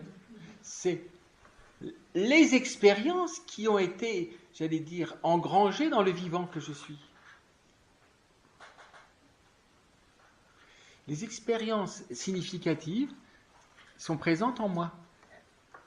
Au-delà des circonstances particulières dans lesquelles elles se sont produites. Mais chacun de vous, vous pouvez faire appel à des expériences qui ont été décisives dans votre vie, positives. Positif, alors les expériences négatives. Elles, je les abandonner. Et je ne vais pas les nier. Il ne faut pas les nier, parce que c'est idiot de nier quelque chose qui existe. Mais elles ne sont pas primordiales. Ce n'est pas elles qui vont être structurantes. C'est des expériences positives. C'est pour ça qu'au-delà de toutes les expériences négatives que vous avez vécues, il y a une expérience positive que, alors pour le coup, la foi ou la sagesse va pouvoir me donner accès. C'est que, premièrement, j'ai reçu l'existence. Avant toute chose, j'ai reçu d'exister. Mais c'est un don incroyable. Vous vous rendez compte de ne pas exister? Je ne peux même pas l'imaginer ce que c'est. C'est rien. Même si ma vie est un calvaire, j'ai reçu l'existence. Et si je suis réaliste, je vais d'abord faire toujours mémoire de ce don que j'ai reçu. Avant les accidents de parcours. C'est pour ça que, concrètement, dès le réveil, je devrais remercier de mon existence. Et chaque fois que je me réveille, il m'est donné encore un jour de vivre l'existence. Et donc, je fais mémoire de cette existence qui est un don actuel. Et l'acte par lequel je fais mémoire de ce don que je reçois, c'est d'adorer mon Créateur. Je me reçois de lui. C'est pas d'abord penser qu'est-ce que je vais faire aujourd'hui, qu'est-ce qui va être difficile, qu'est-ce qui va être... Non. Oh, merci d'exister encore. Tu me donnes encore un jour pour que cette existence, à travers ma vie, puisse se déployer. Et tu en es porteur du mystère de mon existence. Oh, mais si tu es porteur du mystère, c'est pour que ce que je vis et de mon existence puisse porter des fruits au-delà de ce que j'en comprends. Il garde mon secret. Dieu garde mon secret. Parce que ce que j'ai reçu dépasse ce que j'en comprends, ce que je peux même en comprendre et en savoir. C'est un don que je dois recevoir au-delà de ce que j'en comprends. Et au-delà de mes opinions sur ce don. Parce que si je ne suis pas satisfait de ma vie, je vais avoir tendance à dire « chienne de vie que j'ai reçue ». Vous savez, Job dit ça, et un autre prophète dit ça, j'aurais mieux fait de jamais naître. Quand je dis ça, j'aurais mieux fait de jamais naître. Maudit soit le jour. Maudit soit le jour de ma naissance. Bon, c'est un mauvais état. Mais ça exprime la détresse de l'individu, c'est qu'il est dans un état limite quand il dit ça. Mais de dire maudit le jour de ma naissance, non, pardon. Ouais, je souffre beaucoup. Il faudrait me dire ça. J'en peux plus. Et merci de m'avoir fait exister. Oui, petit à petit. Hein, je vais travailler ça. Et quand vous adorez, vous êtes dans la réceptivité la plus profonde. Je reçois le don le plus objectif et le plus absolu. Il est actuel, ce don. Si on veut être heureux, il faut commencer par recevoir un don.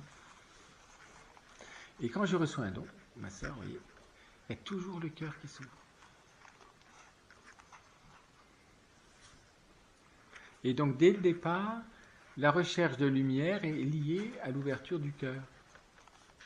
Quand je veux ouvrir mon intelligence au réel, mon cœur aussi s'ouvre. Parce que je vois que c'est un don. J'ai rien fait pour l'avoir. C'est un don. Vous avez mérité quelque chose dans l'affaire? Rien. Nous, on croit toujours qu'on a mérité les choses. On n'a rien mérité du tout. Vous avez mérité de naître? Rien du tout. C'est gratuit. Hein? C'est pour ça que c'est une dette naturelle de donner à d'autres ce que j'ai reçu gratuitement. C'est-à-dire de communiquer la vie n'est pas optionnel. Ah, quand je veux, comme je veux, avec qui je veux, c'est pas optionnel. Aujourd'hui, c'est non, je fais ce que je veux, moi. Je vois même plus ce que j'ai reçu. L'égoïsme nous rend incroyable. Et je finis par retenir ce que je n'ai même pas reçu. Et donc, j'en prive un autre. Parce que si je ne reçois pas ce que j'ai reçu, je ne vais pas pouvoir donner ce que j'ai reçu. Je vais le garder pour moi. Et c'est l'Occident, hein. Il garde pour lui son existence. Il n'est même pas capable de transmettre à d'autres. Qu'est-ce que vous pensez aussi des gens qui se permettent de penser et d'agir sur l'existence de quelqu'un qui n'a pas toutes les facultés, on va dire, Mais vous voyez, de pouvoir vivre comme, comme normalement. oui. Mais vous voyez, mais vous comprenez, parce que c'est une manière de penser. Si je pense le réel, je vais éliminer tout ce qui me semble être un défaut, un manque, un poids, quelque chose qui me dérange, voilà. Si je suis dans une logique d'accueil, c'est pas vraiment une logique, enfin, vous comprenez, c'est dans une dimension d'accueil, je ne verrai pas du tout les choses de la même manière. Parce que quand je suis dans l'accueil, c'est curieux d'accueillir, démultiplie nos capacités vitales, c'est curieux. Tandis que quand je pense les choses d'avance, je ne serai capable de faire que ce que je pense. Psychologiquement, je suis déjà dans l'incapacité de faire autre chose. J'ai tout éliminé. Et les autres choses vont m'épuiser et je vais être incapable. Vous savez, le vivant humain, parce qu'il est spirituel, est tellement incroyable que ça fait ça. C'est-à-dire que quand j'accueille, en quelque sorte, je me rends disponible. Et au fond, vous allez mettre toutes vos virtualités, même que vous ignorez, j'allais dire en éveil.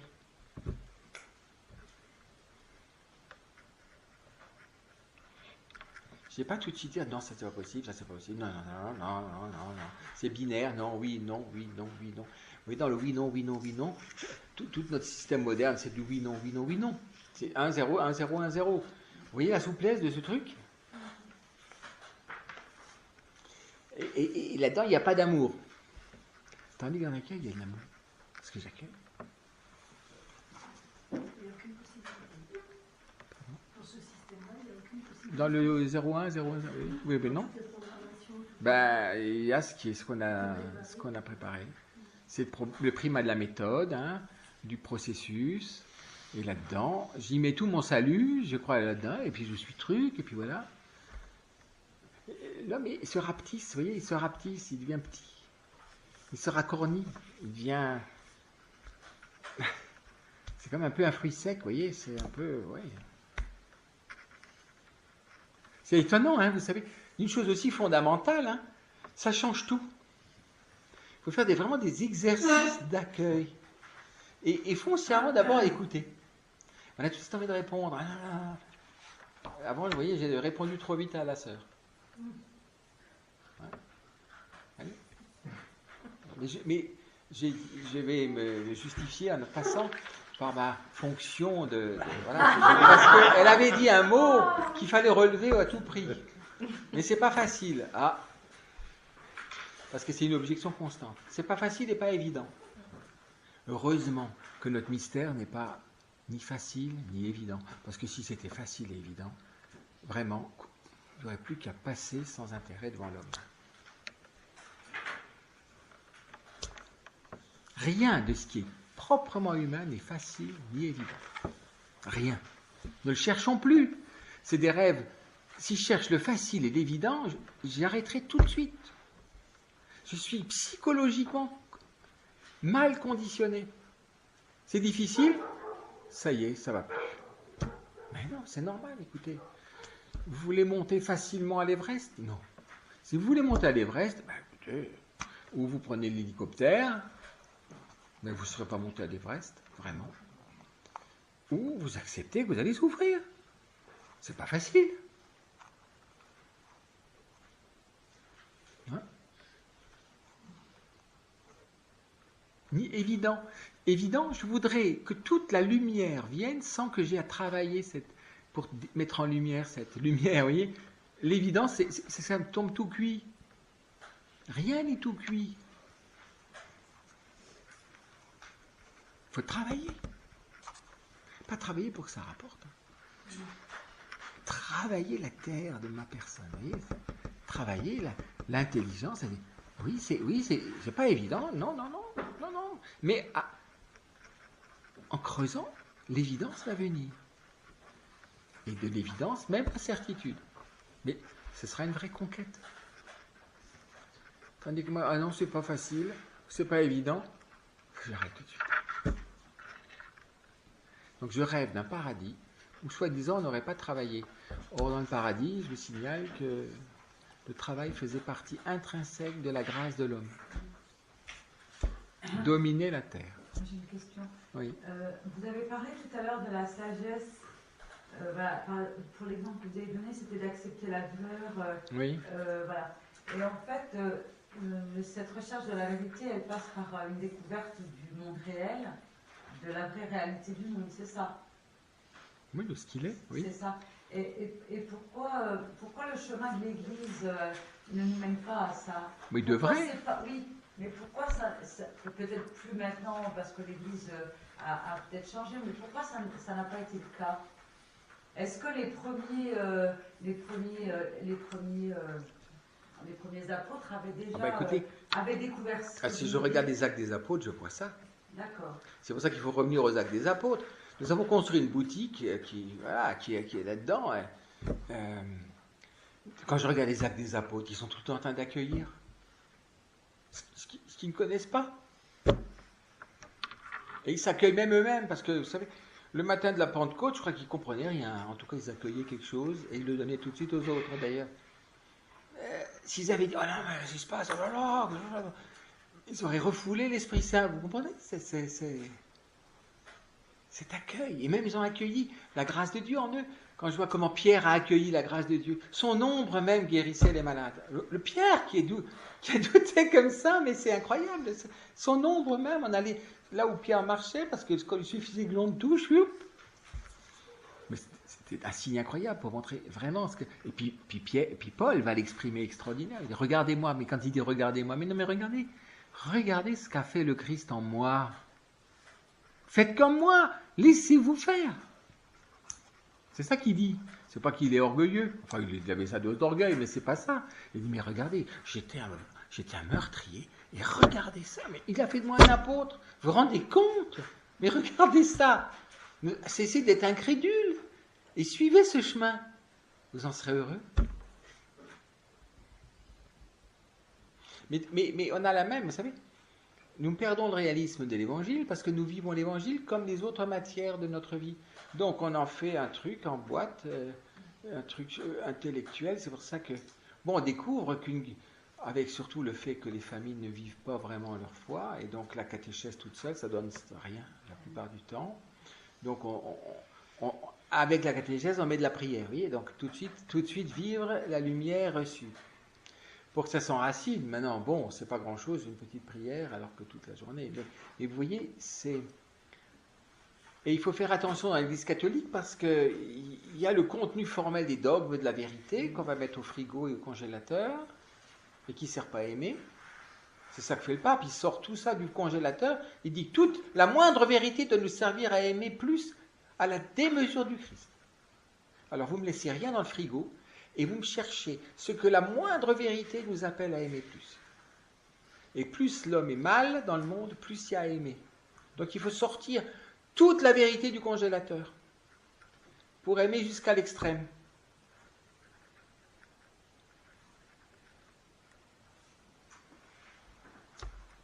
Et ce qui est délicat, c'est que comme je cherche ce qui est vrai, j'ai un défaut qui va venir, je vais juger les autres en disant qu'ils ne sont pas bons. Et c'est catastrophique, ça. Alors, dans une chrétienté, puisque tout le monde était censé être chrétien, celui qui refusait obstinément d'être chrétien, il était montré du doigt. D'une certaine manière, à juste titre, parce qu'il était toxique. Enfin, il ne voulait pas. Mais là, je pense qu'il faut vraiment changer notre manière, parce que c'est pas mettre les gens dans des cases. Jésus n'a jamais fait ça. C'est même la messe. Comme un peu notre pape, et ça, il est un peu plus méfiant vis-à-vis des bons cathos que des brigands. Parce que chez le brigand, c'est plus net. Tandis que chez le bon cateau, on ne sait pas si c'est du lard ou du cochon. Et dès qu'il juge l'autre, c'est raté. Alors il dit, tu n'es pas chrétien, il va te dire. Quoi, je suis pas chrétien, moi je suis... Et vous voyez, c'est pour ça qu'il faut faire très attention. Quand on a touché la vérité ou qu'on a été informé de la vérité, il ne faut pas que ça se retourne contre la vraie vocation de la vérité. Ce n'est pas de condamner, c'est de sauver. Jésus le dit, je ne suis pas venu pour condamner, je ne suis pas venu pour juger, mais je suis venu pour sauver. Or, on a tellement le pli de condamner avant de désirer le salut du pécheur. Si vous creusez votre dimension réceptive, vous disposerez aussi à compatir avec l'état peut-être désastreux de l'autre. Si vous êtes dans le jugement, vous ne pourrez jamais compatir. C'est-à-dire, commencez à ouvrir votre vie à la misère de l'autre, de divers types.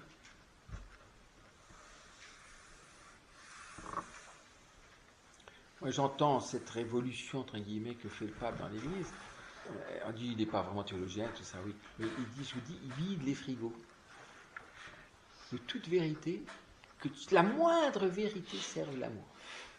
Parce qu'il n'y a pas de vérité divine qui soit liée à la charité et à la miséricorde. Sinon, on trahit la vérité.